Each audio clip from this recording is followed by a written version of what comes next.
open again today.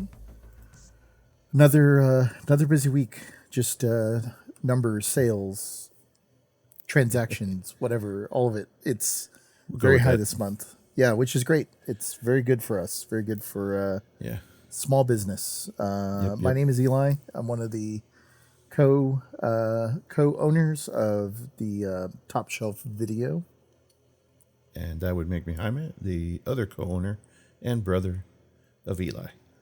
Yeah, and speaking of brothers, we have Yes. we have. There's an interesting one today, right? That we're going to be, or that we watched, and that we're going to talk about. It's kind of funny. Had you seen Phantasm before? Prior Not to from this? start to finish. No. Not from yeah. So kind of like I have kinda like Texas memories of it. Chainsaw. Yeah, As the movie went on, I realized that I had in fact not seen it from beginning to end. I saw bits and pieces. Very, very, familiar with the tall man yeah. and the ball in the mausoleum, Mausoleum. right? Yeah. So like I have those. I think that's just years upon years of Halloween Yeah. shows of scariest movies and stuff like. I think it's just. I think I that movie was like bits and pieces in my brain. Yep. But yeah. I guess I had that epiphany as the movie went on. I'm like, yeah, I don't remember that, and I don't remember this either. Yeah. But But yeah, you no, kind it of, was a- remember it was a it, good right? watch. Yeah. What's it? Like, Yeah. like you kind of remember it. There's like enough there, like you were saying. It's one of those like pseudo staples of like. I guess what's interesting though. I mean, we'll obviously get into it in a minute here, but like, in my opinion, like this movie doesn't really qualify as horror. I mean, it does. It's a horror movie, but I think in a lot of ways it's a unique horror movie in that, like, I think the way Don Coscarelli, who's the director of the movie, which, like, this is what only we just talked about Don Coscarelli not that long ago with regards to like Beastmaster, and Yeah. so this movie falls into this like a very also similar genre as Beastmaster in that like it's just kind of cool and kind of out there, and while Beastmaster is a sword and sandal movie, like it also has its own sort of like mythology and stuff that's like outside of some of those things. And I feel like this movie as a horror movie also has its own mythology and things that fall outside of what a horror movie normally would be, right? Like to me there's a lot of science fiction in this movie. There's a lot of fantasy, like there's a lot of really cool things that I like. And in a lot of ways this movie sort of reminds me of how well, I mean, Hellraiser is definitely like obviously a horror movie, but Hellraiser also has this like mythology in it of like demons and heaven and hell and like sort of the in between. And honestly, I don't even know if there really is a heaven and hell like in that universe, but there is like this whole like what are the Cenobites and what do they function as? And this movie has a very similar like kind of tone to it, you know? And I really like that. I really like I feel like if we ever could have Don Coscarelli on, or we could just chat with him like a hangout, I feel like he would be a really cool dude with tons of cool ideas. And just he was one of those, I would imagine him being one of those weird kids in high school that like he wasn't a jock, but he also wasn't like a band nerd or like just an overall nerd. Like he was somewhere in between all of those things where he was cool and had like cool ideas and draw cool sketches and hang out. I was gonna say I was gonna say maybe in the art class, and he would just kind of daydream and just had like a notepad just doodling, like Cenobite looking things or like a dungeon. Yeah. And like a dungeon mausoleum. I can totally see him being that kind of like quiet into kid that just drew. Into D&D, but not like hardcore into it. Like likes the mythology of D&D, but doesn't necessarily like super spend all his time in it. And I have been lucky enough to see Don Coscarelli like in person and see him talk. Actually, it was cool. It was a few years ago. Man, it must have been already almost like like maybe at least 5 to 5 to 8 years ago, maybe almost 10, that we got to see him at a horror convention, and it was like the entire cast of the Phantasm movies was there, and Angus Scrim, who's the tall man, was he was there before he passed away, because he he passed away probably like maybe like 3 or 4 years ago. I mean, he was a much older man even when I saw him, but he's like this super cool, very chill, relaxed kind of like sounding guy. Like his voice and his mannerisms like are very like you don't like, he doesn't strike me as one of those guys who gets like really upset like on the set because things aren't going his way. He seems like one of those guys that's like, no man, it's cool. We'll I can dig it, you know, like we'll just figure it out, and we'll just kind of yeah. And I feel like a lot of that because of the things that happen in the movie or whatever, but yeah, we should jump to it. I was mentioning to you before we kind of got started, I was actually a little surprised and almost a little shocked that the Psychotronic video guide had no entry for Phantasm. It that goes from surprising. Yeah, right. Yeah. Like it goes from Pet Cemetery to Pet Cemetery 2 to Petrified Beast from the Frozen Drone or the Frozen Zone, and then Phantasm 2 and then Phantasm 3. So I was a little surprised that it sort of jumps over that, and I'm not sure why. But I do have another book called The Video Hounds Horror Show, which is kind of like a, I don't know, it's kind of like a,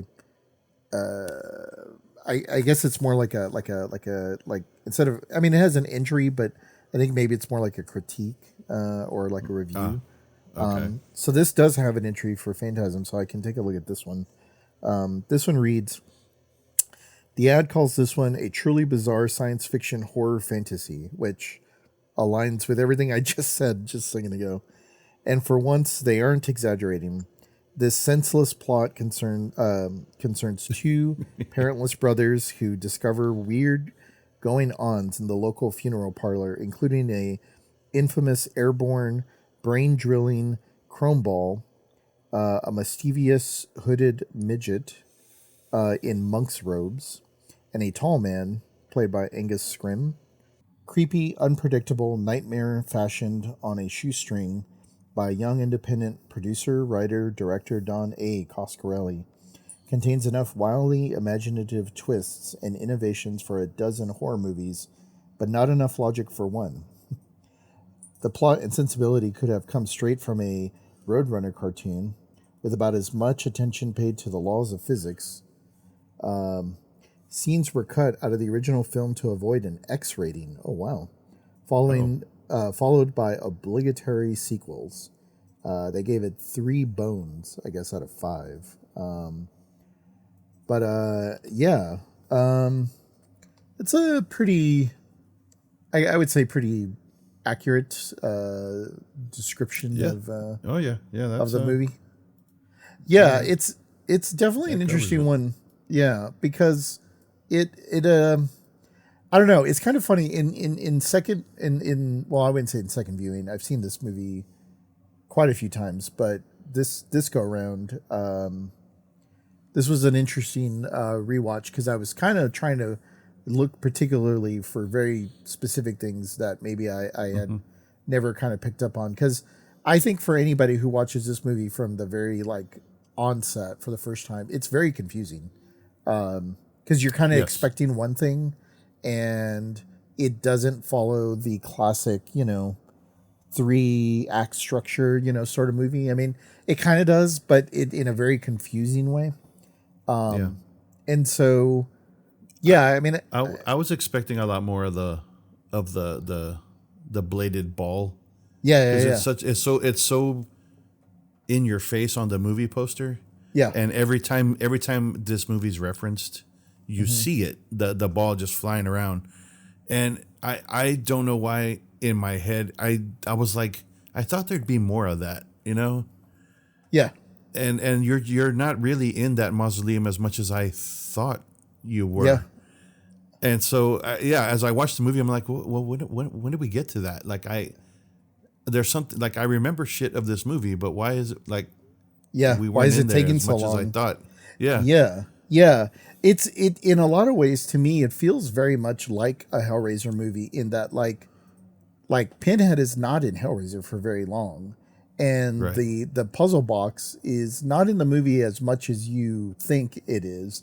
It is definitely much more in part 2 and every sequel beyond that. But in the first movie, there's really not that much of that. But it is very iconic in so many ways Oh yeah. that you feel like it's there all the time. And I feel like that's the same way with this movie.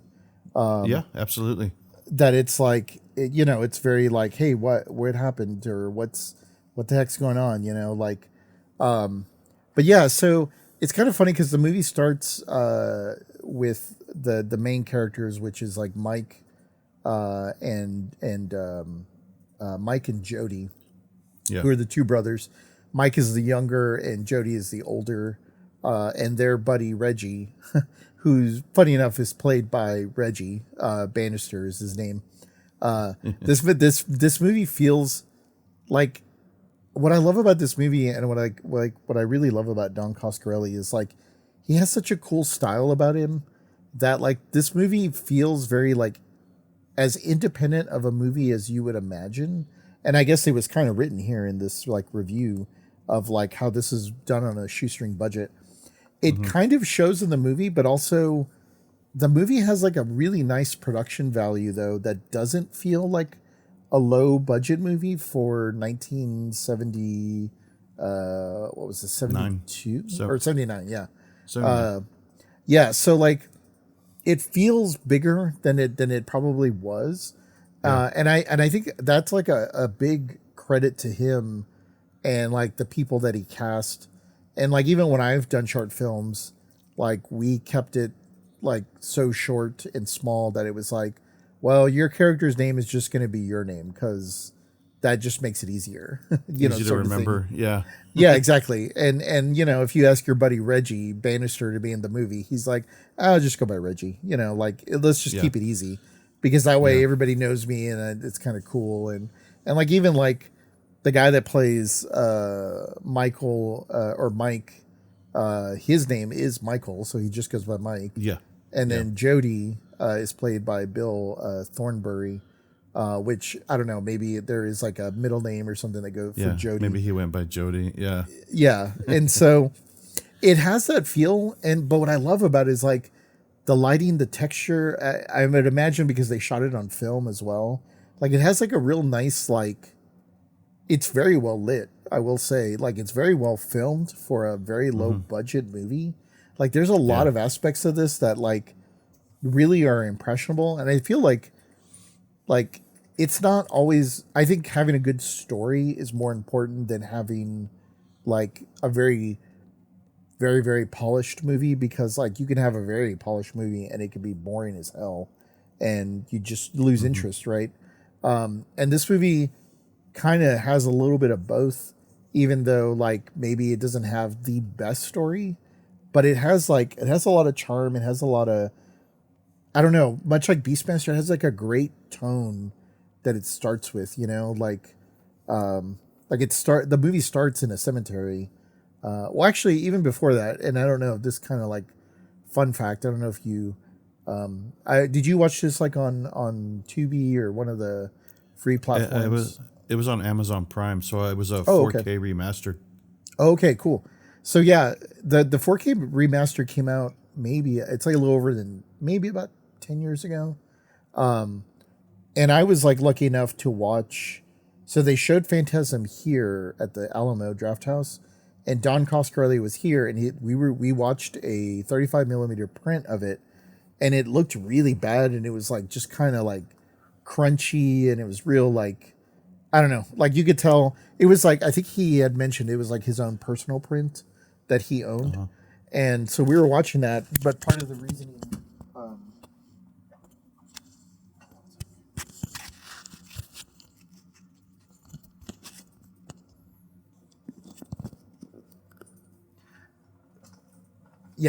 so like it was his personal print, and part of the reasoning that he had talked about showing it, which was kind of a surprise to all of us, was he was saying like this is the last time that you'll see like a 35 millimeter print of this quality. And everybody was kind of bummed because they thought like maybe he's like retiring or he was whatever. But he had actually announced to everybody that evening, he's like, it's because it's being remastered and they're going to make a 4K version of it. And then everybody like applauded and was like super excited. But Right. if you noticed in the intro, if you watch it from the very beginning, there's like a logo for Bad Robot that Yes. came up. So this was actually remastered by oh man, why am I forgetting his name? The guy who remade Star Wars, the more recent ones. He actually why am I forgetting his name? Yeah. I have to look it up. J.J. Abrams. Yes, J.J. Abrams. There you go. I was like, it's right there. Yeah, I was like, why can't I remember J.J. Abrams? So yeah, J.J. Abrams, like who owns Bad Robot, is a huge fan of Phantasm, and he actually reached out to Don Coscarelli, and my understanding of the story is he was like, I guess after J.J. Abrams became very like famous and had a lot of clout behind him, right? I guess he had the ability to be like, hey, if I could get something remastered, like, why don't we remaster like Phantasm? And so I believe he reached out to Don Coscarelli and was like, hey, if you have a film negative print, we can scan it and we can make a 4K like remaster of this and, distribute it. And like, you can have the distribution rights. And he was like, because he had mentioned I owe a lot to you because like I grew up watching your movies and they influenced me to wanting to be a film director, and it's really cool. And actually, oh, that's badass. Yeah. And so that's why there's like a Bad Robot logo at the beginning, but also if you notice in the new Star Wars movies that the one stormtrooper that's like chrome, and it's the lady from Captain Phantasm. That's actually her name. So that's an homage to this. Yes, that is exactly. Shit, dude, I had no idea. Yeah, that would explain. And it's like that's why it's. Oh man, okay, that's why she's silver, kind of like the ball. Yep, she's got the chrome look, and she also has like a little red accent, I guess, like on her like. It's kind of like that cape thing or whatever. Like she got like a mini cape or whatever. I don't know what you call that, but it's kind of got like a red black tone to it because those are like the Phantasm colors, like red and black and the chrome. Oh, son of a bitch! I would have never put that together. Yeah, and so it makes perfect sense now. Now that I know the backstory with J.J. Abrams, and his love for this. Yeah. Oh man, dude, that's. Yeah, it definitely it gave me a lot of respect for J.J. Abrams, even though he did some interesting decisions on the Star Wars movies, but that's a separate conversation. But that's I definitely appreciate the fact that he was like, hey, these sorts of movies like us are video store movies, and like they were important to us, and like for him to do that, I thought was really awesome. So yeah, this print, the 4K version, like looks really great. But yeah, just like from the early onset, like the movie starts with this tone of like seeing and this is like a very low budget thing that I love that I would probably do, which is like you get this like the mausoleum that you were mentioning, like you see the mausoleum building from the outside, but I don't know if you noticed, but throughout the entire movie they show it from a distance, but they never go inside of it. Like you never actually see them go into the building from a distance. And anytime like the cars or the people like are passing by, they're doing it from a distance. So like there are scenes where the hearse like sort of drives around the like the driveway area, but it doesn't. It stops there, but that's about it. And then you'll see people in the distance like walking like in the cemetery with the house in the background or whatever, but they never go in it. And so it seems like one of those very low budget things where they're like, that is a beautiful house, but we can't pay to be in it. So we're just going to shoot it from a distance. And we're always going to transition from there to another scene. Because when they go into the mausoleum, and then you're already in it. Yeah. Yes, exactly. So everything always transitions in a way that it seems like a very low budget thing to do. I did notice that. Yeah. I love it. I love it because like it's very clever. And I think if you're just a normal fan that's not necessarily into the process of making film, you probably Yeah. don't even catch on to those sorts of things. You're just like, you Yeah. believe that the mausoleum is inside of there because That's a that's a financial trick. exactly, yeah. Yeah, their budget. I was looking, dude. The budget was only 300,000, and it made 22 million. Wow, man, that is That's an insane. I ratio. mean, Yeah, talk about return on investment. But yeah, that's like a Texas so Chainsaw Massacre like sort of number in regards yeah, to and budget you know, to outcome. before we get too into the movie, because I was looking at like his filmography, and this is like only Yeah, like the third movie that's I guess in chronological order. So why do you suppose that it did so well in the box office when he did like Beastmaster came after this right. and like some of his other, I mean obviously the Phantasm franchise, but what do you, if you had to guess, what do you think is the reason for the box office success that it had, given that he was being his third movie? I mean, like, you think it was just promoted properly, or was the 70s, like the late 70s, was just we were just that into horror movies that we were just gonna go regardless? Yeah, You know what I mean? I'm curious how I it think made that that's much of a fucking return. yeah, I think that's a big part of it. I remember when I was studying. So I've taken like two film classes. One when I was going to art school, and then one actually recently, I guess like in 2017 when I was getting my bachelor's degree, and I took a class in film, mostly because I was like, well, I already love this subject, so I'm gonna like ace this. And there was Yeah, a section easy A. about yeah, easy A for sure. But there was like a subject, or there was a period there, right, when the studio films, I guess when the government stepped in and really like broke up the studio like system, because they talk about how like movie, like not only did theaters, or not in theaters, but like studios that made movies also owned the theaters and also owned distribution. Like they owned the entire process from start to finish, right? Oh, so it was like a And monopoly. it wasn't, A yeah, it was monopolization of that, right? And of so the like that made it process. unfair for actors and workers, but that's also like what I guess a lot of the old Hollywood people would consider the golden era of Hollywood, right? When you had your Gone with the Winds and these big grand what was that big Spartacus, and movies like that, right? Like the big studio production movies that like they were cool, I guess, and some of them are very good, but I feel when they broke that up, then you started, because the only thing about that was you couldn't have a Don Coscarelli enter into that era, Yeah. or he couldn't work in that, because they want to make these big giant films that are very poignant, and it's all these things or whatever. And then you have this guy, right, who like smokes pot with his buddies, and he's like, man, here, you got to hear this story, you'll dig it, right, about like these dwarfs, and they're in this other dimension, and there's a silver thing, like it would scare away an investor, that they'd be like, there's no way I'm going to give you any money.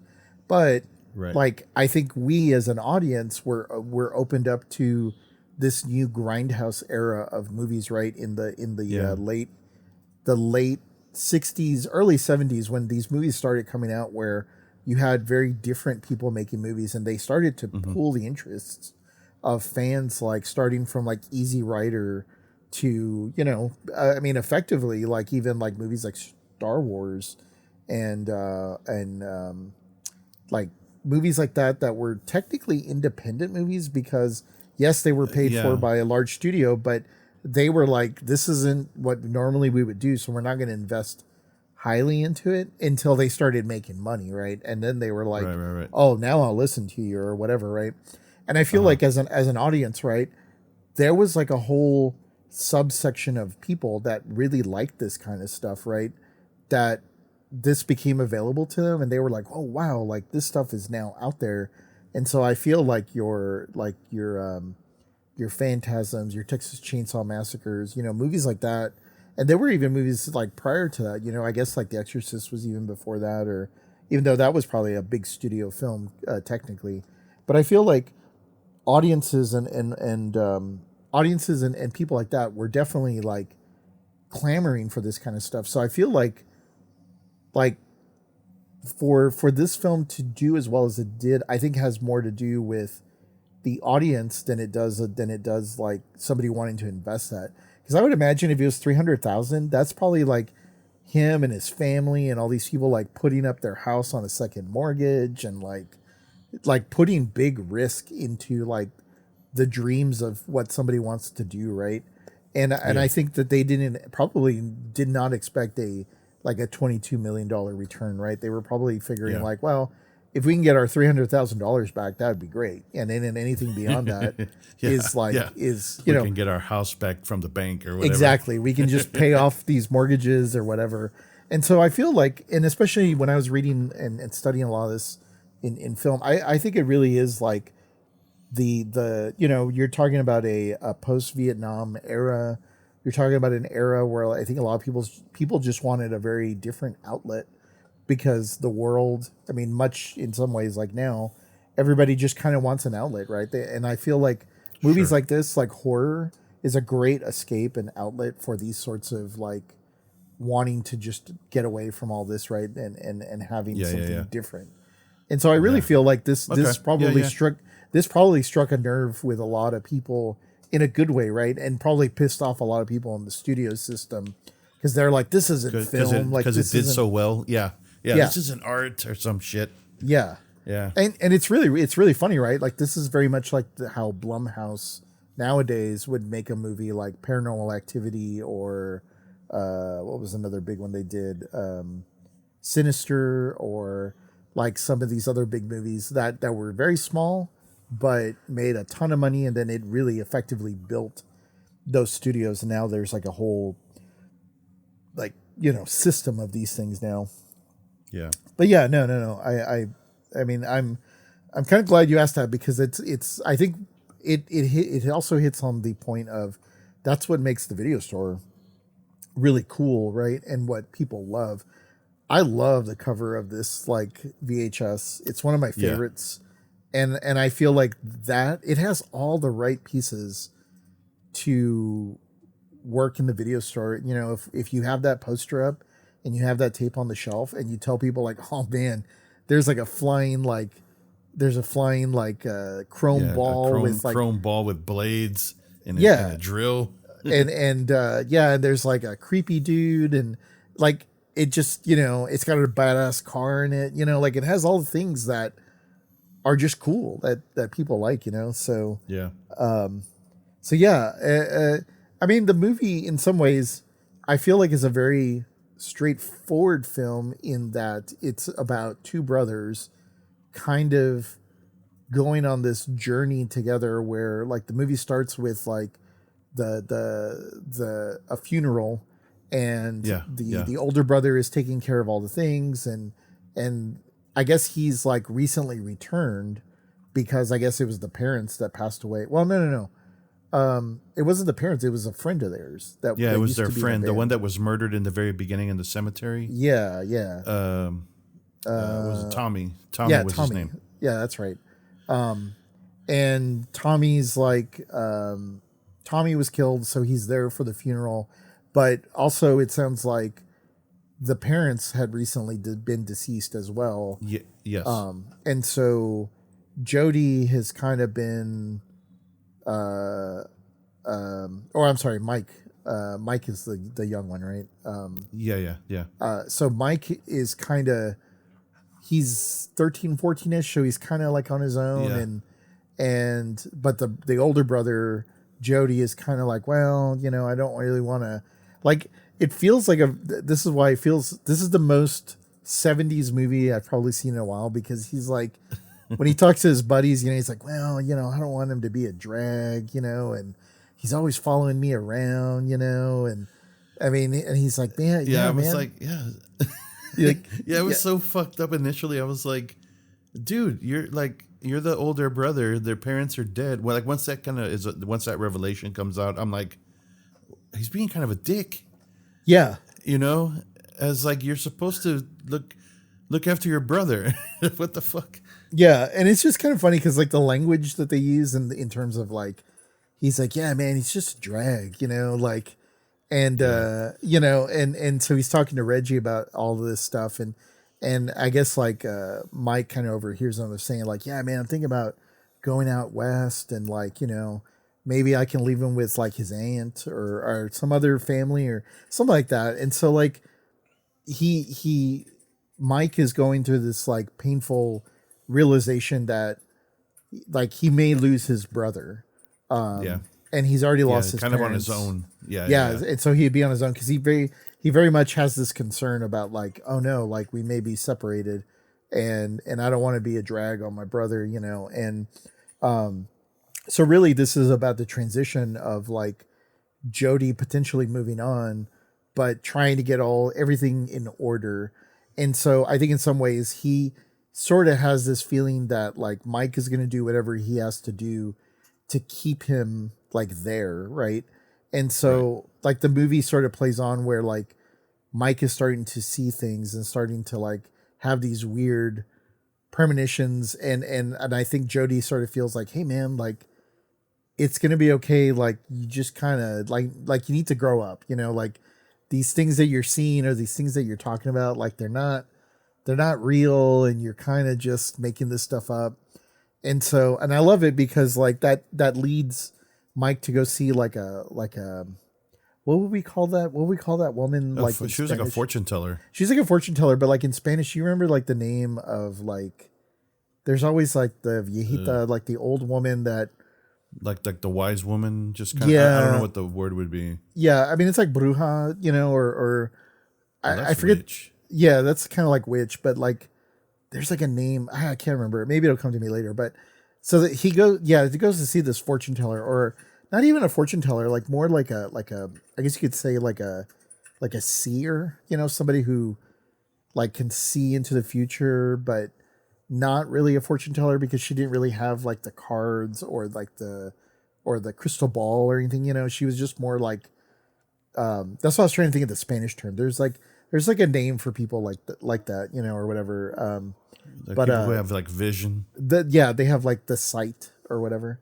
And so yeah, I thought it was kind of funny that he goes to see, this woman and her daughter, and is asking like, hey, I'm worried that I'm gonna like my brother's gonna leave me, and like what do you know about that? And like they talk about him not being afraid, and like that he needs to be brave and all this stuff. And then there's like a very like weird scene in there that's kind of reminiscent to Doom, which I don't know if that was like stolen, where he puts his hand in a black In the box, which box. Yeah. Yeah. Yeah. happened that exact same thing happens in Dune.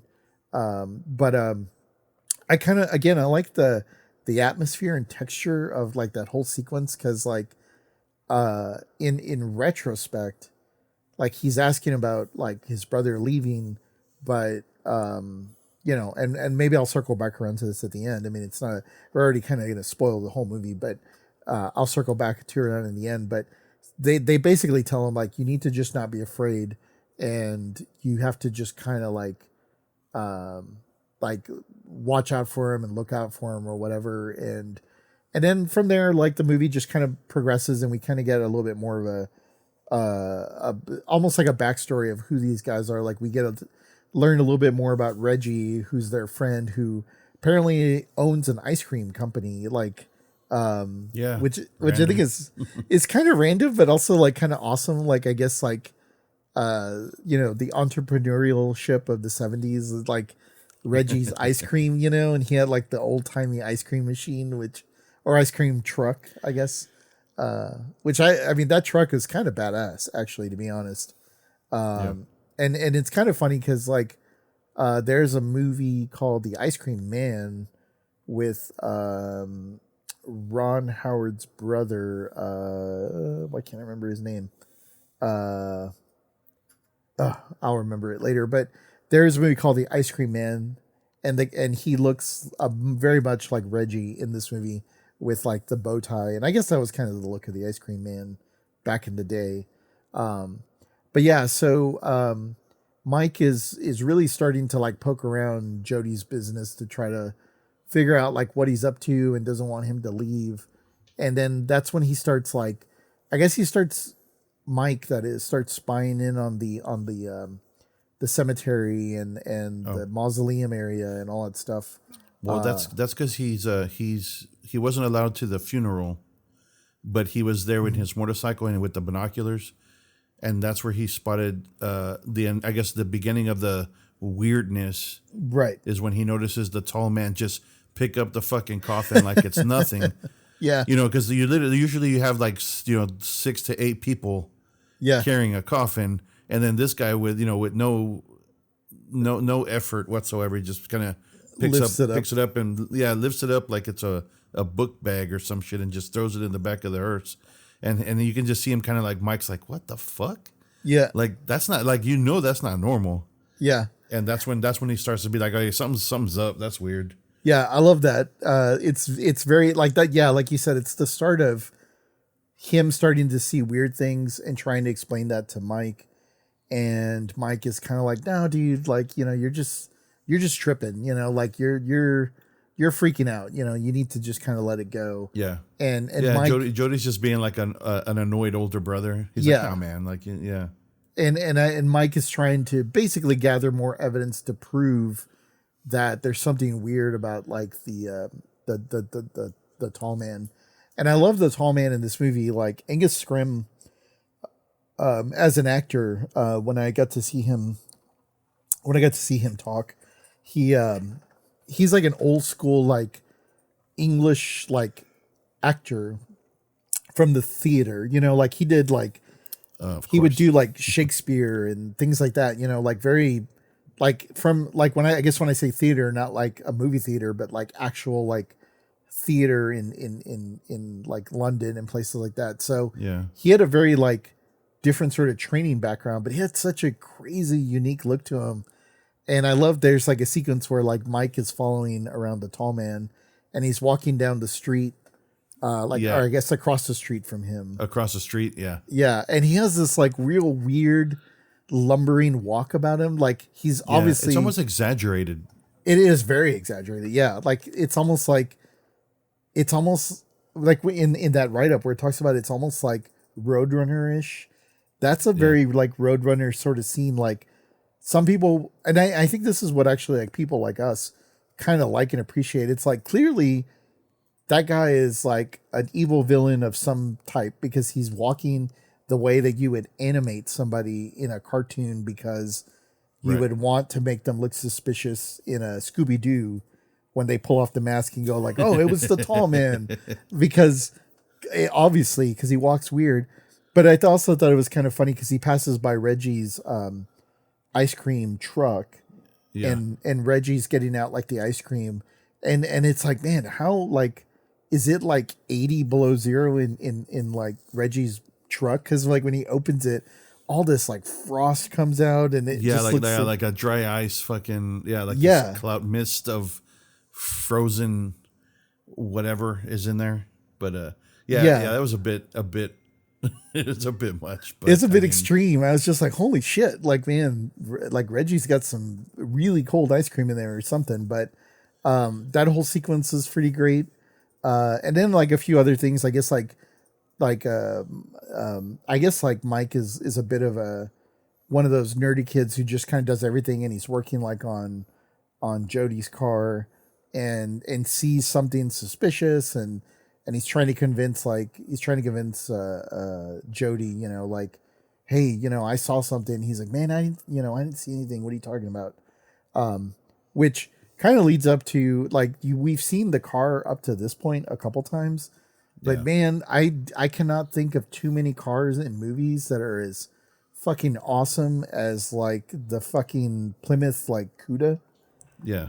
That beast of a machine is so badass. Like when Denise and I were watching this last night and we were having dinner as we were watching it, and there's like a scene I think where like it's pretty early on where I think like Jody goes to a bar and he pulls up and you see the car from behind, and I'm like, dude, how wide are those tires on the back of that thing? Because like, it must have been like, I don't know, like 2 feet across. If it's like that wide, maybe it's like a V12 engine or a souped up like V10 or something that it needs tires that wide to just maintain traction without like losing like like without losing, fishtailing out of it or whatever. Because I would imagine that's probably like a rear wheel drive maybe because it's so powerful. But that car is so like, I mean, outside of like that movie, The Car, and maybe like Smokey and the Bandit. I mean, obviously with the Firebird or I can't think of too many cars. Trans Am. Yeah, the Trans Am. Yeah, no. It's funny that you mentioned the car because like it's not vital to the movie plot, but I know that it stuck out enough that it was like I kept a mental like I wanted to Google it. Like that car was so badass looking to me. I was like I paused the movie so I could see like on the hood I could see where it said 440 Cuda. And I was like, okay. I was like, I want to know what year, what make and model of this. But it shouldn't have mattered. But the car makes such a presence. Yeah. That I was like, I want to know what this is because that car is better. Because we're not car guys. No. At all. No. We're not even. We didn't grow up with, fixing cars with dad or none. I know he had dreams of us doing that, but, we got into band. I started chasing girls. Computers. And it never happened. Yeah. Dad had no idea that computers would be a thing. Yeah, no, of course not. But I know that even not being a car guy, I was fascinated by the car in this movie. Absolutely. And it's not even like a main plot point that like the car is not like vital to anything happening. It's their getaway car. There's a car chase.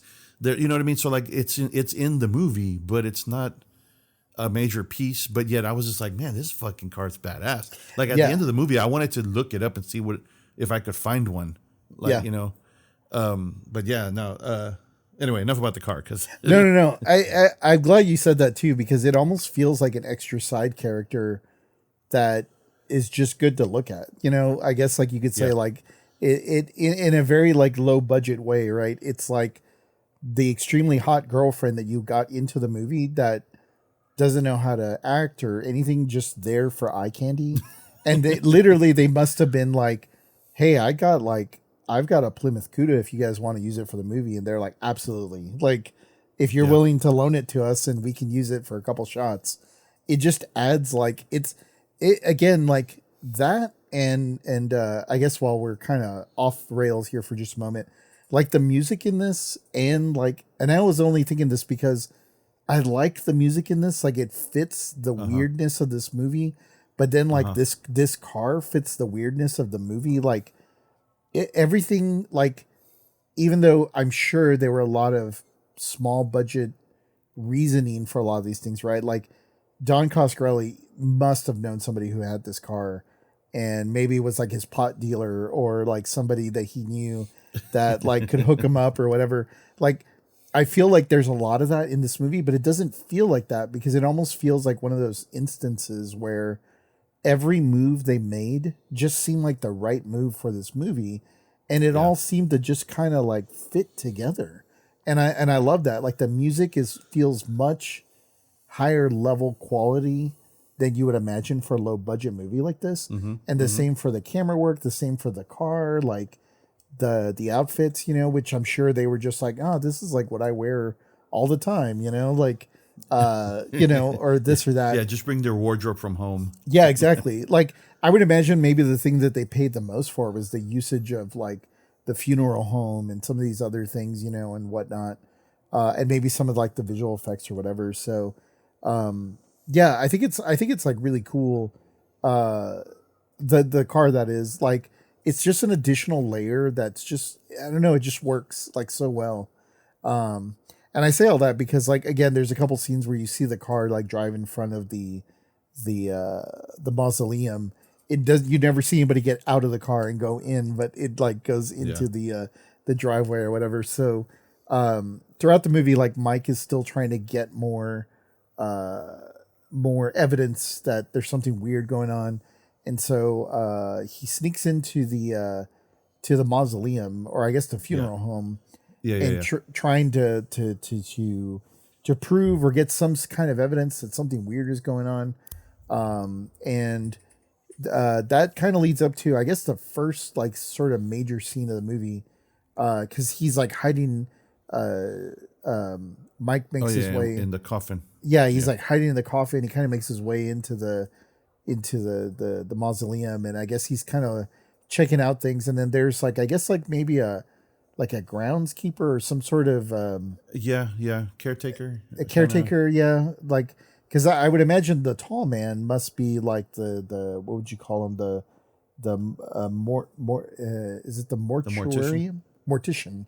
Yeah, there's the mortician. I guess he would be like oversee the the actual like events and how the stuff sort of plays out. I guess the other guy is like more the caretaker of the grounds or whatever. So we see this one guy who clearly is a red shirt, because it's like the one and only time we see him, and he kind of like makes his way into the scene, and Mike sort of I guess kind of crosses paths with him, and that's the first time that we see and honestly it's never really explained, but I'm okay with that. It's the first time that we see the chrome ball fly into the scene, and like it does feel a little dated. It feels a little kind of out of place when you see it initially, but you have to like give them credit that like when it does like kind of play through, it actually like is a pretty cool scene. And so like this hovering ball with a great audio effect sound to it. I it's kind of hard to describe, but starts flying around and chasing Mike around, and then I guess like the groundskeeper runs into him, and as they're sort of tussling with each other, like Mike is able to just get out of the way, and like this chrome ball flies into the head of this groundskeeper guy, and in a very interesting way. It's just kind of funny because like it I don't know, it's hard to describe in that like it's very heavy metal, in that like it seems awesome, like this thing has like two blades and a drill that comes out of the middle and just starts drilling into this guy's head, and then I guess it just sucks the blood out of the back. He just kind of it's almost like a shop vac. Like it sucks it in and it shoots it out the back end, and he pretty much just bleeds out. Yeah, and it like squirts blood for like it's like flowing for a good it seems like what 30 5 seconds, minutes. But yeah, it feels like 5 minutes, even though it's maybe like half a minute or whatever, and it just kind of goes and goes and goes. Which also I'm not sure if that guy is even like a human, because when Jody is fighting him and I think he bites his hand, like he has like this yellow goo, green stuff that comes out of his arm, and the same as the tall man and like the zombie dwarves or whatever the hell they are. They have like this. It's like they don't bleed. It's almost like like a typical alien like creature. Mm-hmm. Like they don't. It's not blood and like normal fluid. Yeah, it's very alien-ish. Yeah. And so Mike just gets away, and I think I mean, just real quick before we kind of move off of the chrome ball, it's my understanding that like a lot of those effects when you watch them in the film, like it really is just somebody throwing a chrome ball. Like that's it. Like really, they didn't really have the budget for anything particularly special, and like you were saying, $300,000, and in 1979, I don't even know how you would pull off some of these effects that they were doing. And in a lot of ways, I kind of want to go back to the special edition to see if they talk in a little bit more detail of how they do that. But the little bit that I have seen and heard Don Coscarelli talk about it, like a lot of the scenes, it's really just them throwing this ball and then they film it. And that was pretty much it. There may have been a few instances where they had like a ball on a string, but I don't think they were able to do that much because it just didn't really work as well as they wanted. And I want to say, I remember hearing Don Coscarelli just say like, we should just throw the damn thing. And then they filmed it and it was like, yeah, that'll work. Like it kind of gets the point across. And then we'll fix it in post. Yeah, exactly. Like you just edit out the frames where like the person's not throwing it or whatever. And so a lot of times, like when you see it flying at the camera, you're watching it in reverse is what's happening, right? Like somebody is off camera throwing it into the camera view, and then they just Gotcha. play the film backwards. So Play it backwards. it Okay. looks like it's coming at you, but they're just throwing it. And so like it's very That's cheap, fucking hilarious. but it works. Like I love that. And again, if you're not like into how the sausage is made, like it just works for you, and you're like kind of like you're like blown away by like, man, how did they do that special effect? And it's like, wow, it's pretty practical. And so the other I guess the other thing about that is like in that sequence, like he just barely escapes the tall man, and in doing so, I guess the tall man gets his fingers caught in a door. He slams the door on him and it locks it with a convenient with like the wood,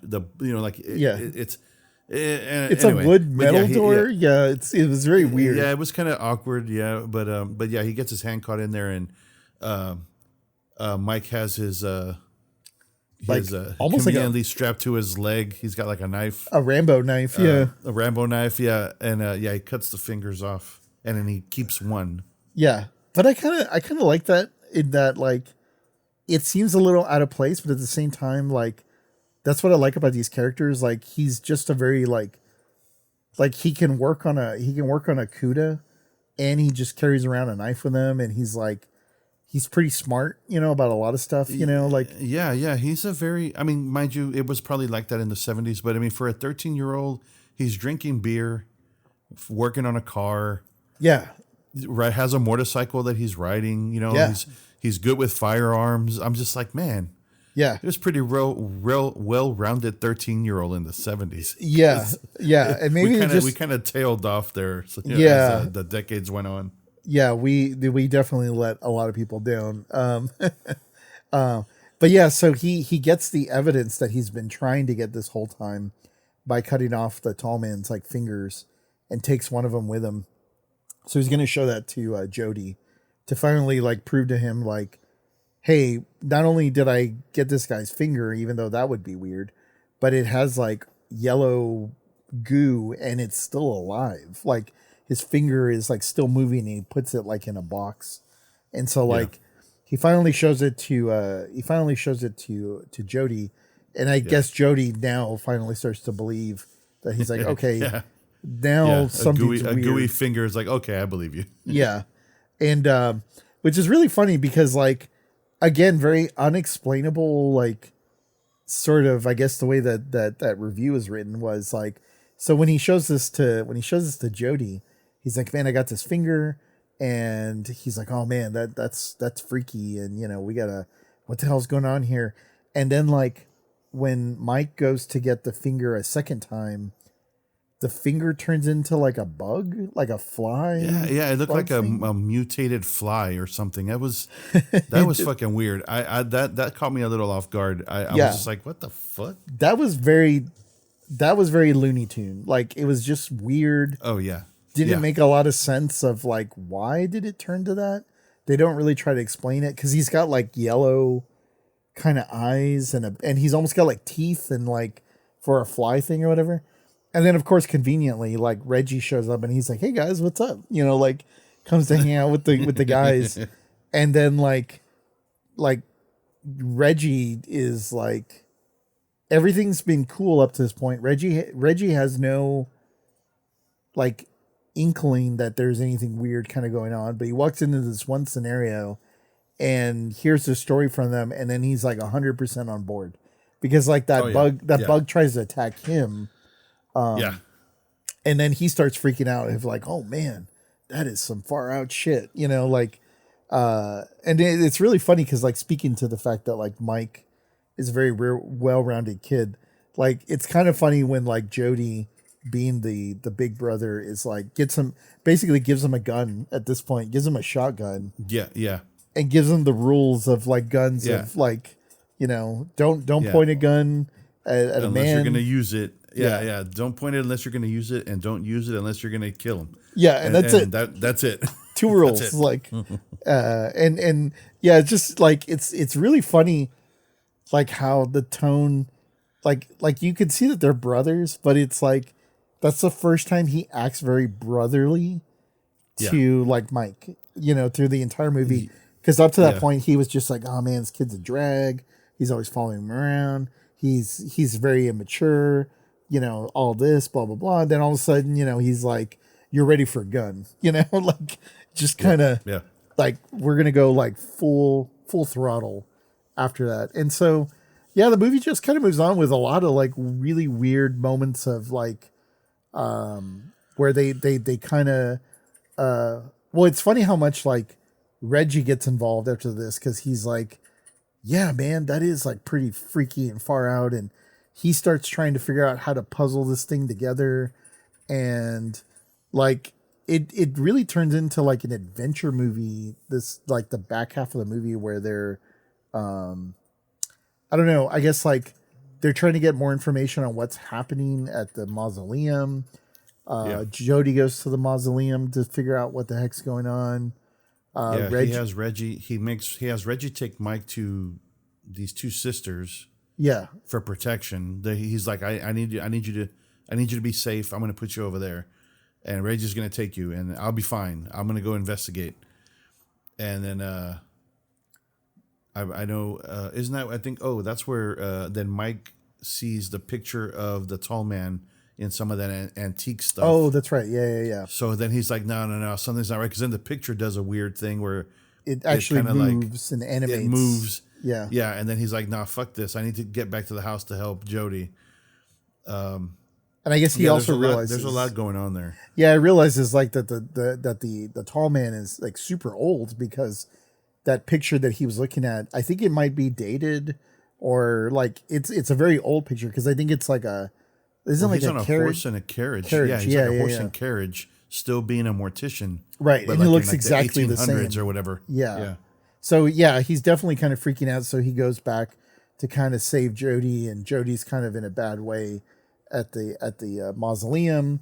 They sort of escape, and this is like where they take huge advantage of the Cuda, because they get away in their Cuda, but then they're being chased by in the hearse, the hearse. Yeah, an unmanned hearse. Like there's nobody driving it. Well, no, there is. Oh, that's right, there is. But you can't see them because they're short. Yeah, that's right. It was the dwarves, I guess, the first time we get a view of that. But it turns out it's actually their buddy. Tommy is one of the dwarves, and so he's kind of freaking out, where he's like, "Oh man, like what the hell," And this is like when it really gets off the rails, because like if you're watching this for the first time, you're just kind of like, "What the hell is going on?" Like there's dwarves. Yeah, they're like killer Jawas. Yeah. And I hadn't even thought about that. Yeah, they are absolutely like killer Jawas. And yeah, it's funny because like Reggie, who decides to just stay in his like ice cream outfit basically the rest of the movie, which is like his his little white shirt, bow tie, and his like leather vest or whatever, which is like I have to admit, like, is a very iconic like look for this movie. Like him being in all white, black shoes is like, and he's kind of got the balding look that I guess I have, which is like all the hair is lost on the top, but he's got a little bit on the sides, and he's got the ponytail go with it. Yeah, the ponytail is perfect. A very 70s like kind of look, which I love. What do you call that? Like a rat tail, I think they called it. I don't know. It's a very Ben Franklin look to me, like where he's kind of got the flowing hair in the back, that's just kind of into a like a, I guess like a rat tail maybe, but I guess it's kind of shaped like a rat tail, but yeah, it's kind of funny because like it feels like at a certain point this movie, like especially like Reggie, he starts piecing this whole thing together, which I don't know how he does other than like the few little clues that he's got. And he's like, yeah, man, I think what's going on. And he starts explaining the whole thing, and yeah, it doesn't make a lot of sense, but also at the same time, you're like, well, I guess whatever. I guess they sort of start to piece together that like there is sort of, it's not like even like an afterworld or a ghost or anything. It's like there's an alternate dimension where the tall man apparently is from. And so they kind of mention how, like, I don't know if they're aliens or if they're just interdimensional beings, but I don't know, man. Like, I just feel like whatever pot they were smoking was laced with something, because like it goes real, like the good stuff. yeah, it goes really weird. But I don't know. I kind of like it. Like, I like the weirdness that it kind of gets into. And basically from that, like, I think, Jody kind of decides that, like, I'm going to put an end to this. And, he wants Mike to be safe. So he sort of locks up Mike in the house, and he's like, I'm going to go take care of this, on my own. And I will say, because there's a scene where he like locks Mike in his room with like a he puts a screwdriver in, like, to keep it from I guess kind of just wedging it shut. Yeah, so that he can't like, even if he pulls it, then it's just gonna be jammed. And so because Jody's gonna go to the mausoleum, and he tells Mike, you need to stay here, I'm gonna take care of this. And it's just kind of funny because in that sequence you get a good look at the house where Mike and Jody live. And I don't know if you paid attention to it. It's a cool house for a 70s house, I guess. But like, there's a lot of weird stuff in that house. Like, there's like there's like a cougar on the back wall. I don't know if you noticed that. Like, half of like a stuffed cougar. Like you know how like you have like a moose head or like a deer head. Yeah, they have that, but it's like a cougar. Like, half of a cougar is coming out of the wall, and like they got like the shag carpeting. They got like the cool fireplace. Like, the stairwell was really weird. I don't know if you noticed that as well too, where like it's very narrow, but then there's like a mini like stairwell, like I don't know, like facade sort of. I don't know. It's just like a weird layout to that house. It was cool. Yeah. But it also felt like a I don't know, like maybe like a swinger's house or somebody who sold pot or something, because like it just had a really cool, very different 70s vibe than you would see in a normal house or whatever.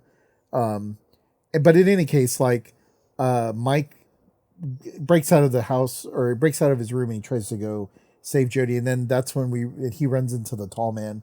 And like, kind of like you were saying about like with the actual ball itself, like we don't see the tall man all that much in this movie either.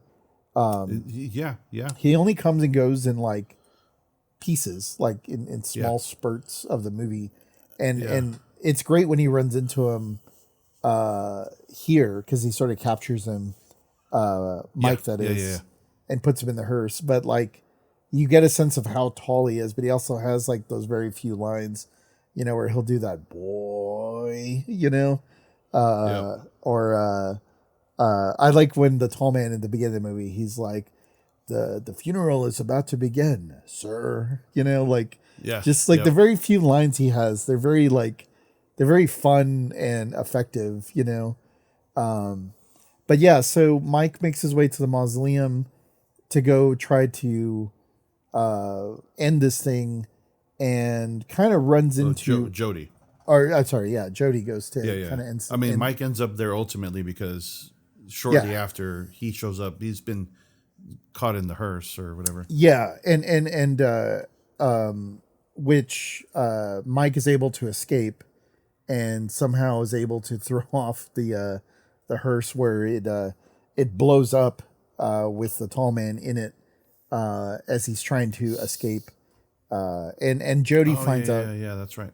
Yeah, it's like a very over the top elaborate explosion, but I'm sure they spent a pretty decent amount of money for that explosion. So it's funny because like they all end up at the mausoleum again. And then of course like Reggie shows up as well too. And it's kind of funny because in a very low budget way, like Reggie gives like a whole backstory of like, I ran into the girls, but I took them to go do this thing, and then I dropped them off, and I did all this and this and that. But then I came here to meet up with you guys. And it's like, so we didn't see any of that action. He just described it all, and then he just kind of shows up there. So it feels like a very quick, like, how do we get Reggie into the scene? It's like, oh well, he ran into the girls, and he came back over here. That happened off camera. Oh man, there's so many things that happen. Fill you in. Yeah, so many things that happen off camera. It's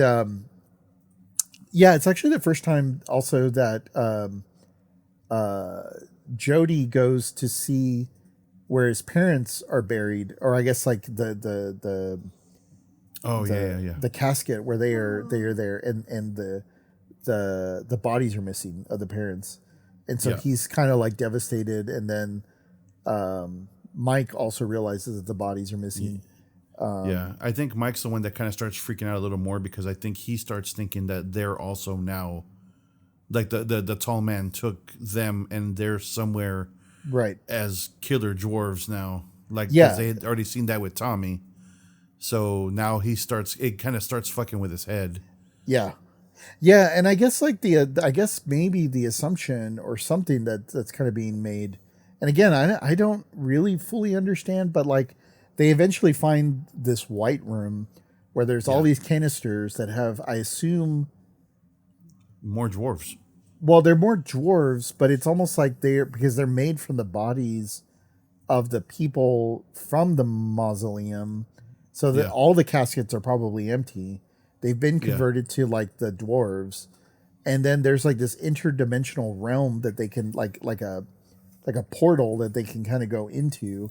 I mean, it sounds like we've been smoking pot trying to describe this movie, but like all these things are happening. So I'm not sure if they're trying to develop an army to invade Earth, because like I assume that these containers are like the bodies being prepped to be turned into dwarves that will eventually either come back and like invade Earth, or I don't know. You know what I mean? It was weird because, like when Mike kind of goes in to the portal and he sees the red world, right, and it looks like there's a bunch of dwarves being used, because like he gets pulled back by Jody, and then all of a sudden he's like, oh, I got it figured out. They're using them as slaves in this other world, and like he kind of like put it all together like Columbo because he saw. Nice reference. I mean, because like when I saw it real quick, like they did show them doing something. It looked like they were just pulling the barrels or some shit. But yeah. But I wasn't. I don't know how he concluded that they were being used as slaves. Yeah. But then he came back, and it was just like he had it, like he had the Scooby Doo, like you said, the Scooby Doo. Yeah. He solved the puzzle, the riddle. He's like, I got it. They're being, they're in another portal. They're being used as slaves. And they were like, oh, okay. Well, then we need to put an end to this. And that's where the very 70s, he's like, dig this, man. And then like, he kind of goes into it, which the other thing too, I love, like when they start referencing all these things, he's like, I'm going to get that mother, it doesn't he didn't say motherfucker. Right. He's just like a very 70s, like that mother, like MUTHERA. Like mother. Yeah. Or apostrophe A, I don't know.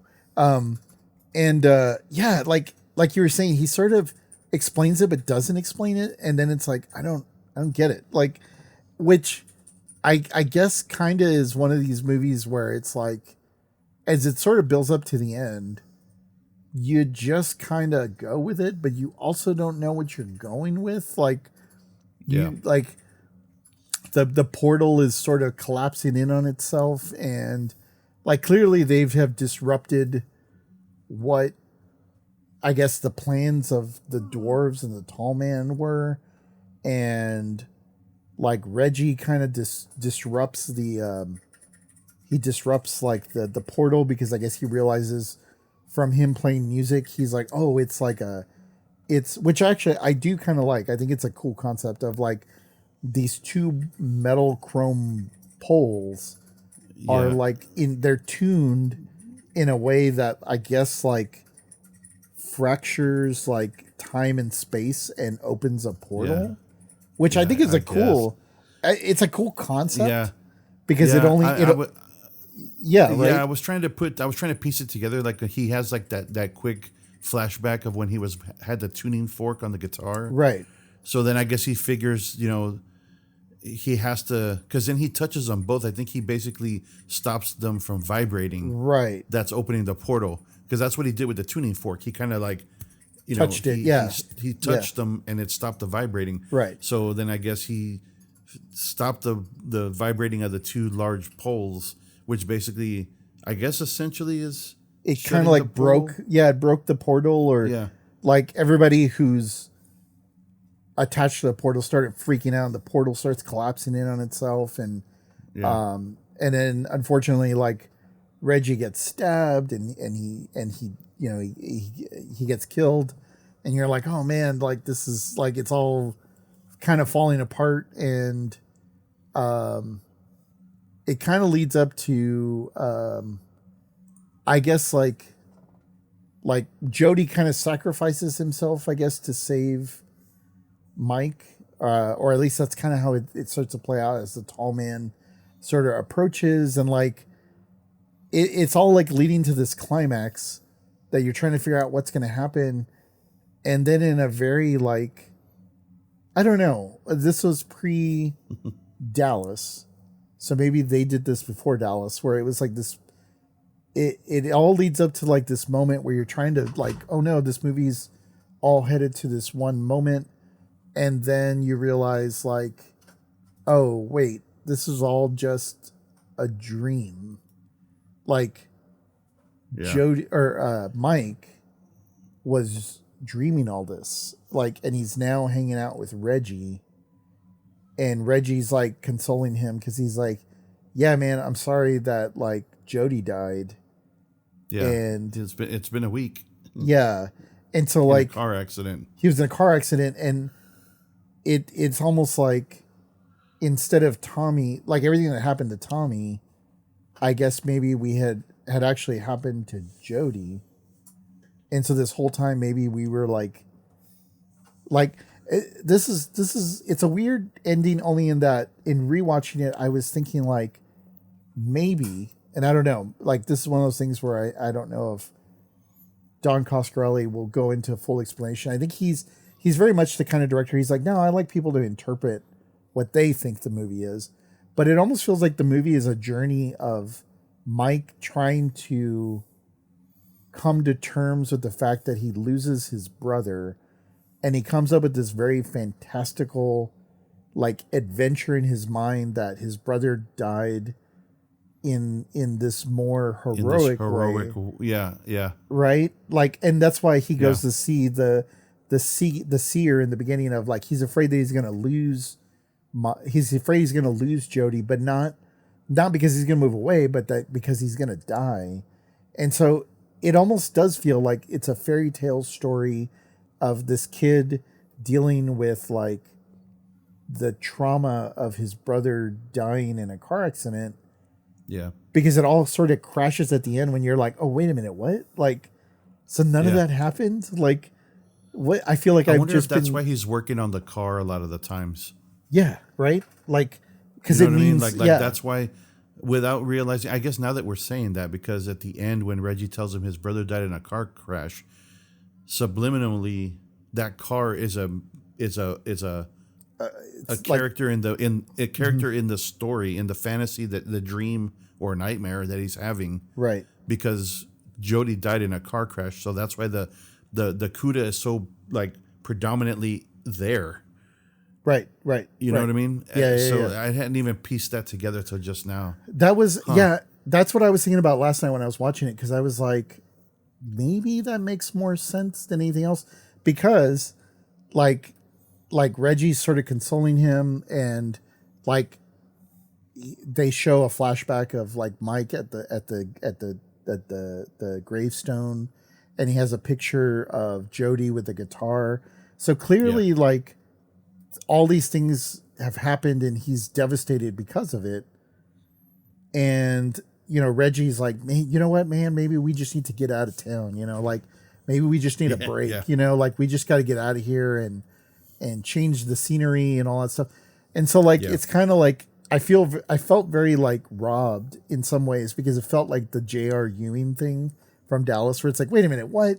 Like this whole thing's been a dream. Like, oh man, that's bullshit. Yeah.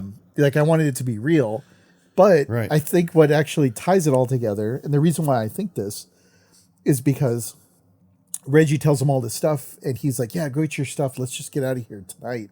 Like, we'll just go right now." And he's like, "Yeah. Like, let's do that. I dig that."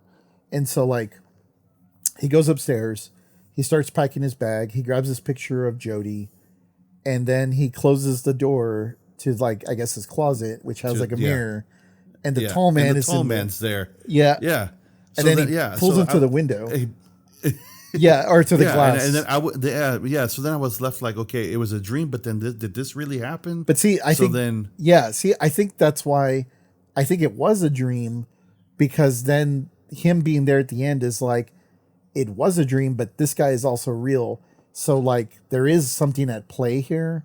So everything that he was like, it's almost like he was having a premonition that there's something weird happening in the mausoleum and the right. And, so he's the interdimensional creature knew that he was dreaming that shit. So he's okay. It's almost like that's a long windy road to get to that fucking to the end of that shit. Yeah, but I feel like that feels like a very Don Coscarelli thing of like, yeah, man, like you guys can, or it actually did happen. I don't know.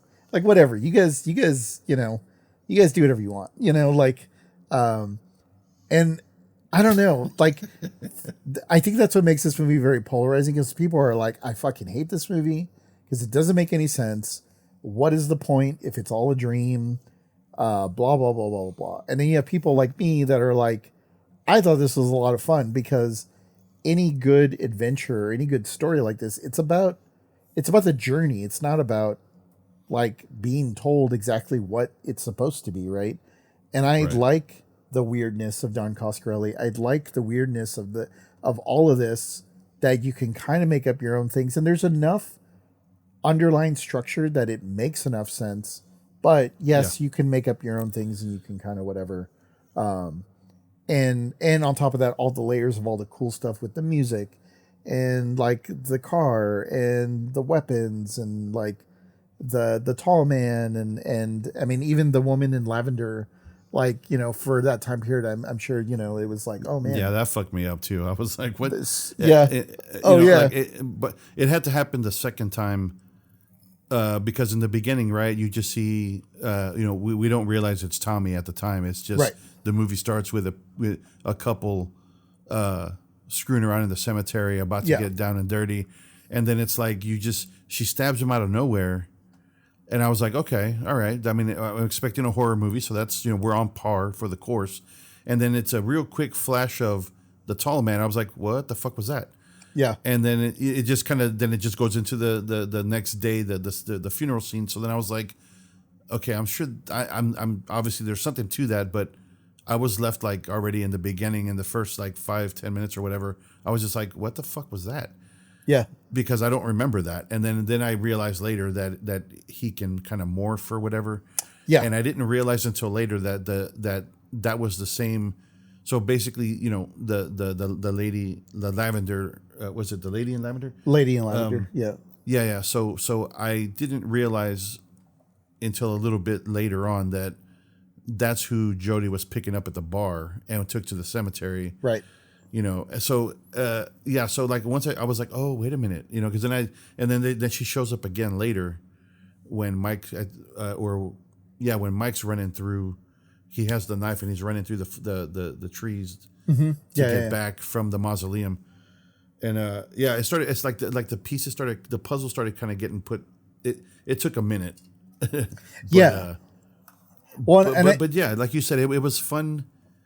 Being confused is part of the fun. Yes. And it allows you it kind of lets you kind of like, okay, well you grab this piece, you grab this piece, and you're like, oh, now I see the horse, or whatever the fucking picture is. Yeah. But yeah, I mean, sometimes it's definitely it takes a little bit sometimes. It's that journey, that's really the fun, right? It's just the little, like you were saying actually at the start of all of this, right? Which is like, bits and pieces of this, like you kind of remember.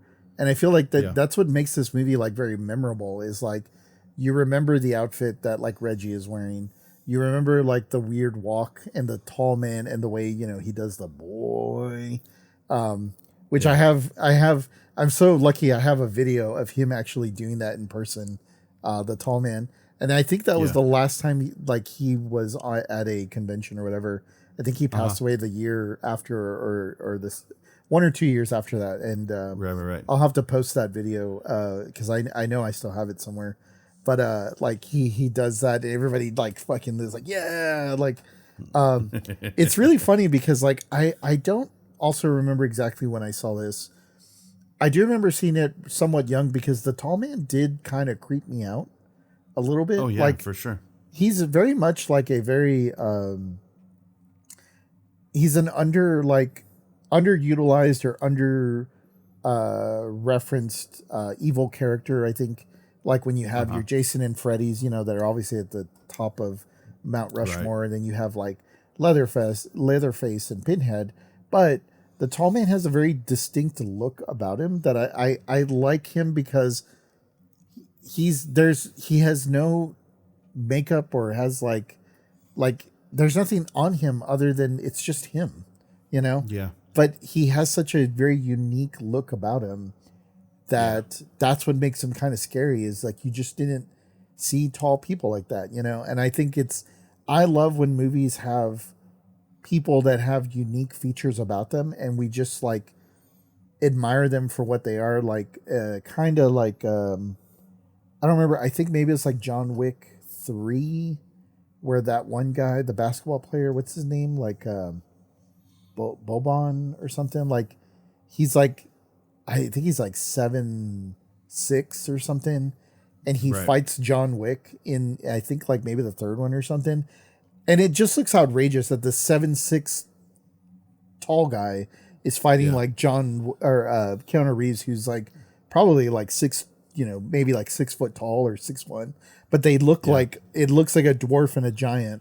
And like I like that about when movies do that, and I love like in this movie, it's just a tall man, like he's just a tall dude that has a unique look about him, and they were like, "You're perfect, like." You will fit this role perfectly because we just need somebody who just looks different than everybody else, and let's just go with that, And so there's very little makeup and very little like any of that in this movie. I mean, other than obviously like I'm sure what they did for the dwarves and some of the other things, but like I mean, clearly they didn't have a lot of budget. If you look at the way the fly looks, it looks like something you would buy like at Spirit Halloween. I mean, especially in high definition under there, just kind of with like a little string or something. It very, very low budget, but yeah, this movie it worked. This movie has a lot of things that works in my opinion. I think it's a lot of fun. I don't know. This is one of those movies like I think it's a good seasonal Halloween movie because I feel like the vibes of like the cemetery and the mausoleum, like it feels very fall. Oh, sure. Even though like you don't see a lot of atmosphere, like you don't see countryside or whatever, so you don't get a real sense of like where they are, but it does feel like it fits in the Halloween spirit. Let's see. I know. Did you go first last time on if this is a top? No, I did. I went first last time. Yeah. Yeah. That's right. For Nightmare on Elm Street. Okay, well then let's have you go first. I'm curious what you think for this movie. Is this movie a top shelf video?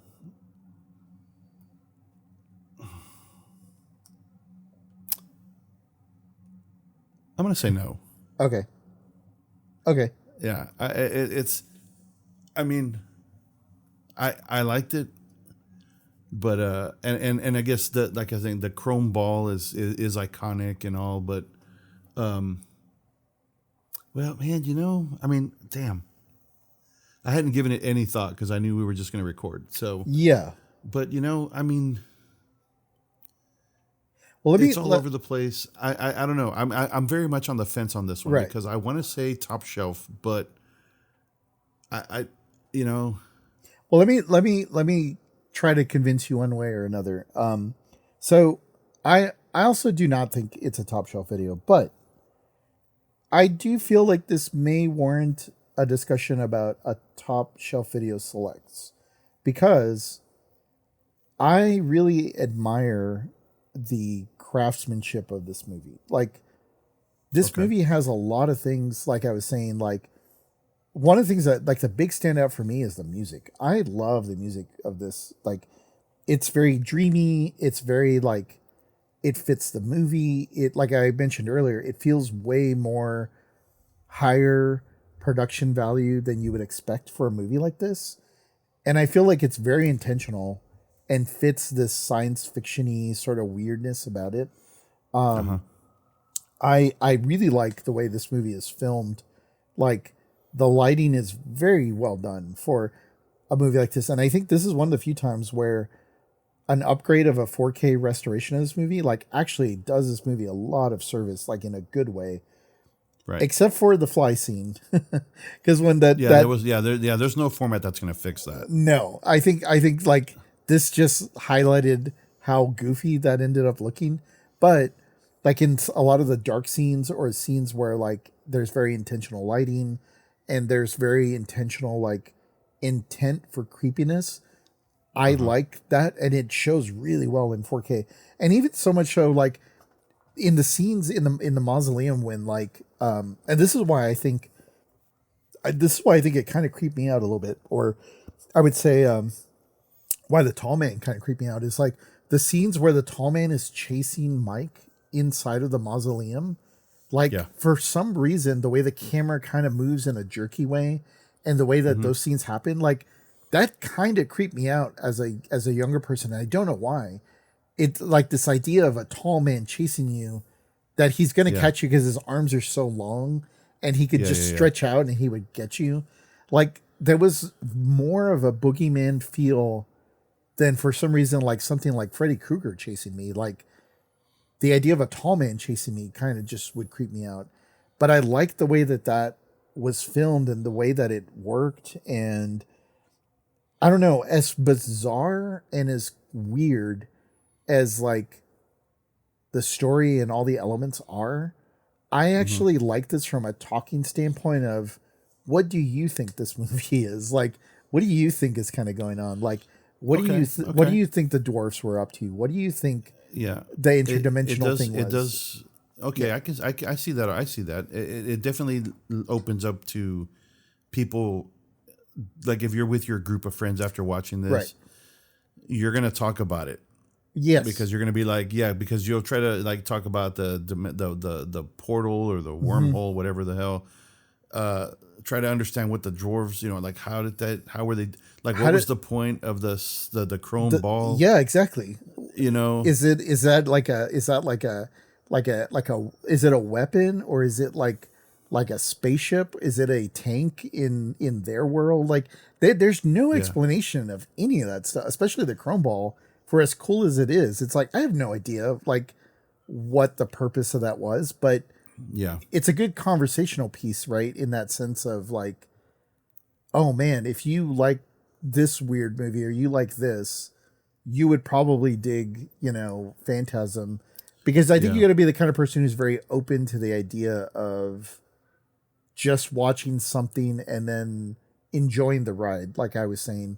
And not being somebody who's like, oh, well, I have to have the very Jerry Maguire structure that it's, and they fall in love at the end or whatever, right? Like, has a very nice bow on the end of it, right? This movie, we don't even know what the packaging is for this movie. It's so weird. Like, there's no bow to tie up at the end at all or whatever, No, this had a very Friday the 13th ending. Yeah. Just kind of, like just the monster comes out at the end one last time. You think it's a dream, and then and then it's just just the chaos at the end and it's over. And I was like, I don't remember that plot twist. Yeah, and so I think you sold me on the selects because besides everything that you just said, plus the fact that you cannot deny that it has a cult following. Yeah, they made 5 movies. So, Yeah, it would be silly to just put this in the horror section. Yeah, You know, I think, you're right. It needs to be on the selects. Yeah, it needs to be. It needs to be like within our select customer base that really appreciates and enjoys movies as much as we do. That I think would also appreciate this movie as well too. You know, so if you're cool with top shelf video selects, then I feel like that's where it should go, because like we were saying, you know, this movie's really not for everybody. And I think if it's out on the floor, I feel like it's going to get overlooked potentially, because people are going to think it's a horror movie and then return it and be like, I don't know what this was. I didn't like it. And so like, I feel like it has to go through a filtering system, you know, of making sure that like, oh, you're cool, you suck, but you're cool, and you can rent this, you know, or we would, you'll understand this one. Yeah. Eventually. Yeah. Eventually. Yeah. After all these years, we'll still be talking about it, trying to figure out what the hell kind of happened. I mean, even the most recent, or the last one, Phantasm 5, came out in 2016. So like, that's how long of legs it had, because they were trying to have this movie made for so long. I mean, I'll be honest, like, I'm surprised that this movie has not been rebooted. And apparently there was, like, at some point, there was people who did want to reboot it, but like anything, right, they couldn't find the financing for it. And even the guy, oh man, I'm forgetting his name. Roger Avery, who was the guy who co-wrote Pulp Fiction. He actually wrote a treatment and potentially a script for like a Phantasm sort of reboot, like a modern version of it. And that would have been awesome, but they couldn't find the money to have it made, right? Because nowadays, like $300,000 ain't gonna get you much of a movie. Not a that movie gets you a couple extras. Yeah, and the catering. Yeah, that's about it. Yeah, that definitely would probably not work in that case. But this movie, I really I had fun with this one. I think this one's a really good one to watch. I will say from a format standpoint, like I think definitely like we definitely want the 4K version of this. Because I think that it holds up really well. I think if you really want to have the nostalgic kind of go back in your time machine kind of feel for it, I think we could probably have it on VHS, and I think people would enjoy watching it in its original format, because you know, there's something about the graininess and the texture of it all. But I think you know, that's more of like a connoisseur of like movies like this. But I think watching it like in the high res version, I think is actually probably the best way to watch it. I think it looks really great. I think you kept touching on the lighting was really good in this movie. If this movie was darker, the graininess of VHS would probably help it. But the fact that it was filmed with really good lighting, it makes it just that much better in 4K. In my opinion. Yeah, and the audio and everything sounds so much better too. Like it's it's the way to go. I think like 4K, and then also we'll like keep copies of like the VHS for people that want to go back. Keep those. Yeah, we can keep those behind the shelf or behind the counter. Yeah, and there's a lot of really great art that has come out. Well, and I think that's one of the things too about having the VHS is like the cover on it is just, it's like top notch. It's like one of my favorite covers, like I had mentioned earlier on VHS, and but even like the posters and the art that they made for the restoration of the 4K remaster, like that art is really nice too, and I really like that. And I believe a lot of that is on the cover of the 4K version. So, right. Yeah, so I would say on top of that, with regards to like merch and stuff like that, I think it's quite obvious that we want. Well, it's kind of funny, and I kind of wanted to get it, but I'll just have to show it to you next time you're here. But I actually have a chrome ball, like actual size chrome ball and everything, but it's it's kind of on a very high shelf that I'd have to get a little step stool to get to you. So I'll show it to you next time you're here. But Okay. that actually came as part of a collector set of the Blu-ray version of this. And so I bought that because I wanted that chrome ball like really bad.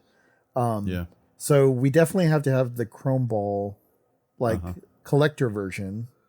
We also have to have, and I made some of these for myself, and I need to make a new one for this this year's Christmas tree. But I actually made a chrome ball Christmas ornament for myself because it's about the right size. It's the right size, and I had 3D printed it a few years ago, and I made like all the little parts, and then I spray painted it chrome. Well, it looks mostly gray. It's kind of hard to get a chrome look on something like that. But I think it'd be cool to have Christmas ornaments. I think we definitely have to have the chrome ball popcorn bucket that like it breaks into two different bowls. And so you can have one for one for you and one for your wife or your girlfriend or your friend, your friends or whatever. So you can, split it into two, and the little like knife or little blade looking things can hold your pickle or whatever. Yes, perfect. Yeah. Did you have any thoughts? I mean, I think we have to have the poster for sure. Yeah. Well, given that I'm a relatively new doggy daddy. Yeah. Okay. I want squeaky toys that are obviously like a squeaky toy that's shaped like the ball. Oh, like the ball. So Okay. so it would be kind of molded where it obviously not no sharp edges. It would be that like a squeaky plastic. The shaped yeah. It's like a tough rubberized material it's like for a rubbery dogs. rubber material, but it would just be a squeaky toy, but it would look like the Phantasm ball. Oh yeah, that way when you throw it, it looks like it's flying through the air, like it's flying. In the movie. Yeah, no, I like that. That's a good one. I didn't think about that. Yeah, because you could get one of those those sticks like that fling the ball. Oh, so it looks like a lacrosse stick. Yeah, and so you put the ball in there, and it'll just look like the chrome ball is flying through the air. It's flying at the dog park or whatever. Yeah, I like that. That's a good idea. Actually, we'd have to do it as a set, so we could paint, or it would be one of those dog or the ball throwers. It'll just have it'll have top shelf video on the handle and Phantasm and then the ball will come with it, and then you can just fling that shit. Yep. Yeah, this is one of the few times that it's like we talk about shirts and merch and stuff like that, but I feel like just a black shirt with like the chrome ball icon on it, or even like the tall man, I think would be says boy. Yeah, it just says boy. I think something like that would be awesome. Like very, very simple, classy, clean. And then on the back, it says like top shelf video or whatever, because like it's so Phantasm is so iconic. You almost don't even have to like put that it's Phantasm on the shirt, right? It's like you already know based on some of the things like from the iconic look of it. We definitely have to carry like Reggie Bannister branded ice cream bars or something like in the store, like a Crunch bar sort of thing, but but a Reggie, like a Reggie bar. I think that would be that'd be kind of fun. Maybe the bow tie. Yeah. There's something about the outfit that I feel like, speaking of dogs, maybe we do carry like the dog outfit, the Reggie like outfit, where like, ice cream man outfit for dogs. Like the one where you put it in their front legs and it looks like they're an ice cream. Yeah. Yeah. Oh yeah. I think you could do that for Halloween. Yeah. I think you could do that for both Reggie and the tall man, because the tall man wears sort of like the suit. So like if you have a dog that chases your other dog, then one of them can be Reggie and the other one can be the tall man. So you kind of got those two like sort of countering looks. I think those would be great. I don't know if there's a whole lot else that we could do. I mean, that's a lot of, it's all really cool. Oh, wait. There's one. I don't know why I didn't think about this. Like, this is one that we absolutely have to have or do. So we have to have the Plymouth Cuda VHS rewinder, like the car. Oh fuck yeah! That opens. You know. Yeah, because we had the Ferrari. Yes, right. You remember exactly. that? We had the red Ferrari that was a video rewinder. Yep. Yeah. We have to have the Cuda. Yeah. That's just a Cuda VHS rewinder. Yeah. Man, yes, I feel like I feel like I could actually do that with a 3D printer if I could figure out. I mean, I guess I'd have to build it around We'd have to engineer it. Yeah, I'd have to build it around another like a pre-existing VHS recorder or VHS rewinder. For sure. But man, that would be awesome. Yeah, and like as it's rewinding, maybe it plays like the music from like, you know, because it has that cool little like synthy sort of organ like sort of thing, you know. I don't know what it is, you know, but it's kind of like do do do do do do do do do do do. Like it would just do that while it's rewinding, and then when, you know, obviously when it's done and it pops open, you know, because most of these will pop open for itself. It can have like a little thing where it pops up and it goes boy, or it can, when it's done, yeah, or it can be like your tape is rewound, sir, you know, like or something as it pops open and it just kind of opens up for you or whatever. So oh yeah, those would be great. That's fucking awesome. Yeah, those would be great items for the store, I feel like. Well, yeah, man. I don't know. Is there anything else you wanted to kind of add to just thoughts on another Don Coscarelli? I will just throw this one thing over to you when you get the opportunity, but because I mean, Don Coscarelli like continued to direct movies. I mean, I wish he would do a little bit more. I wish people would invest more in him and let him like do more. But there was a movie that came out. Oh man, I don't remember when it came out now, but there's a movie that's called John Dies in the End. I think that's what it's called. 2012. Yeah. John Dies in the End. He directs that movie. I think he also wrote that movie, but it's based on a comic book, I believe. That is a really good, fun movie. Like, I really enjoyed that one, and I feel like it's underrated big time. And another movie of his that I really like that is about as bizarre, if not more bizarre than this one, which is called Bubba Hotep, which has to do with like these old men in an old retirement home that are fighting off like a mummy, like an ancient mummy, like from it's kind of hard to explain, but there is a guy who's played by Bruce Campbell who he's trying he's trying to convince people that he is Elvis, that he's the real Elvis, that Elvis never died and that he's living in a retirement home. And then there's another guy who's played by Ossie Davis. He's like a pretty like renowned actor. He's a fantastic actor, and it's kind of shocking that he's in this movie. But he's like the Black Murtaugh of the movie. Of like, I'm getting too old for this shit. But he claims that he is actually JFK, and JFK never died, and that he is the embodiment of JFK, but he's been put in this retirement. Like, it's a super bizarre, like, just premise, but the movie is so much fun. Like, it's really weird in a Phantasm sort of way because it's Don Coscarelli. But I feel like these are like, they are great movies in the sense of like sort of what the essence of Phantasm is, which is like, it's about the journey and it's about just letting your freak weirdness just be out there. Right. And I feel like those two movies like tie in really well. Like, I just feel like Don Coscarelli will be one of those, like I wish he would get more attention, but in some ways I think he has the attention of the people that he needs to already get the attention of, right? Which people like us.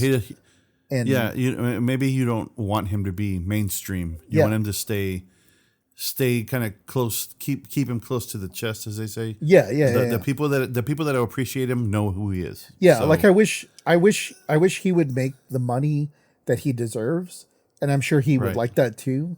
But at the same time, like when you talk about like, well, when I leave the earth, like, will I have left an impression? And I definitely feel like Don Coscarelli. I mean, he's not that old, but I feel like it's like if I was him, I would feel good knowing that like I left a very impressionable mark in like the world of creativity and art. I mean, so much so that like, you know, J.J. Abrams was like, man, if it wasn't for your types of movies, like, I don't know if I would have been a director or a writer and been involved in all the things that I'm doing, you know? And I think that that's really a cool thing, right? When you can say that. And so, if you get the chance, I would probably check out John Dies in the End first, if you get the opportunity.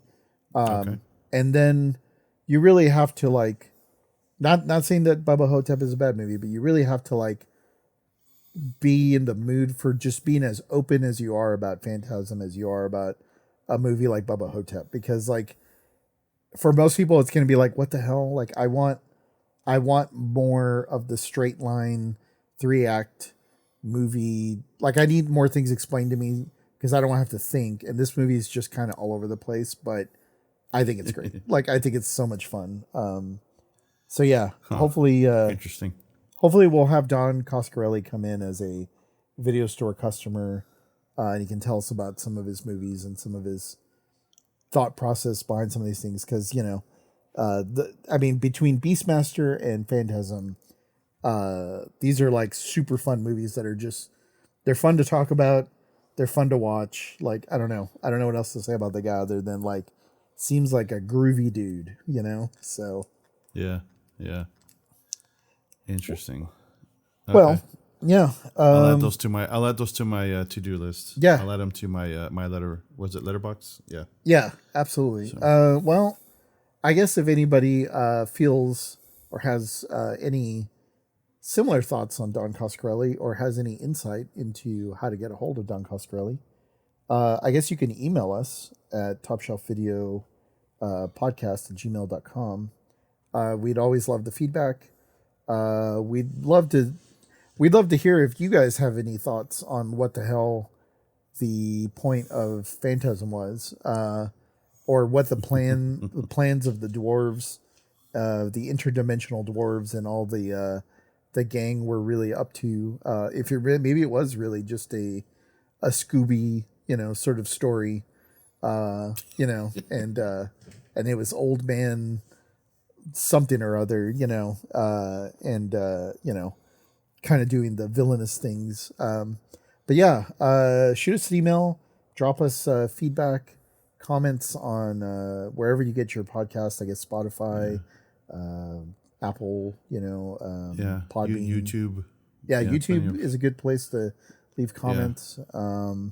You can also find our email and how to contact us on our website, topshelfvideo.com. Also, check out the Video Crypt. If you're listening to this in the month of October, we'll be open through Halloween. We might be open maybe the 1st and the 2nd of November, but at least through Halloween. Yeah, because Halloween falls on a Friday this year, doesn't it? Yeah, yep. So maybe that's Saturday, Sunday. Yeah, or Saturday at least. We might run through the weekend, but it'd be great to see people up there. We have stickers of Top Shelf Video that we have at the Video Crypt. So if you want to support us, you can always buy some stickers there. Glow in the dark stickers, by the way, they are super cool. Or if you email us or send us a comment, we can maybe fire over some of those stickers if you're interested via snail mail. Everybody likes getting a package or an envelope in the mail that's not a bill or junk mail or something. Nobody gets Publishers Clearinghouse anymore. Nope. But shoot us over feedback. We'd be happy to be happy to hear what you guys think. And yeah, we got two more Halloween sort of, or I wouldn't say Halloween films, but I guess just spooky season films. I'm looking forward to the next two, especially the next one. I think it's gonna be a lot of fun. I mean, yeah, I guess we can pretty much share what we're gonna watch. Not like we're spoiling anything. And if you're listening all the way to the end of this episode, we appreciate it. But we are gonna watch Poltergeist. I'm super excited to rewatch. It's been a good while since I've seen Poltergeist. Oh yeah, and I'm due. Yeah, I'm very much looking forward to seeing that. That's gonna be a lot of fun. But yeah, I guess until then, we got to put away some return tapes. We got some tapes. We unfortunately have a lot of tapes to rewind. It seems like a lot of people are returning tapes without rewinding. It is a 50-cent charge that we will put onto your next rental. So be aware if you're returning your tapes and not being cool and rewinding your tapes. That's not cool. Yeah, this was a fun one. So I guess if you want to sort through tapes, I can go into the ordering catalog and I can start getting some of those, some of that merch that we were talking about for Phantasm. I can get some of that stuff ordered up if you want to go ahead and haul the tapes in the return box, bring them back around the corner, and I guess it's your turn to rewind the tapes that were not rewound. But at least we get that cool Plymouth Cuda to rewind tapes in. So at least you got that to look forward to. So, but cool. All right. Good. Well, then we will catch everybody at the next work shift. Yep. All right then. Cool, man. Later. All right. See ya.